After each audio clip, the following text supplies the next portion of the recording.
అసదుద్దీన్ మీరందరూ కొండ అనుకుంటున్నారు కానీ నేను అనుకోవట్లా. అందుకే వెళ్ళాను. నాకు ఆ రోజు కొండ కాదు, అసదుద్దీన్ ఈ రోజు కొండ కాదు.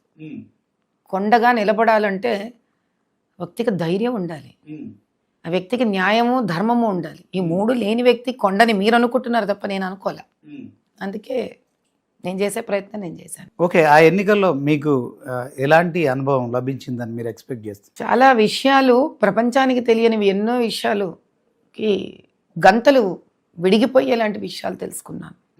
ఏంటి అని అంటే, పాత బస్తీ, పురాణా బస్తీ, హైదరాబాద్ అంటే చాలామంది పాపం మీరు ఉత్తర భారతం వైపు అంటే నార్త్ ఇండియా సైడ్ వెళ్తే కనుక హైదరాబాద్ అంటే వాళ్ళు ఇప్పుడు ఏ తెలంగాణకి క్యాపిటల్ సిటీ హైదరాబాదో, ఈ హైదరాబాద్ అనుకుంటారు. కానీ అది కాదు బాబు. పురోగతి లేకుండా చచ్చుబడిపోయి ఒక శాపం అయితే తప్ప పురాణా బస్తీలో ఉండరు అన్నంత జీవితాలు ఉన్న దాని దాటిని ప్రగతిని చూసినది హైదరాబాదు.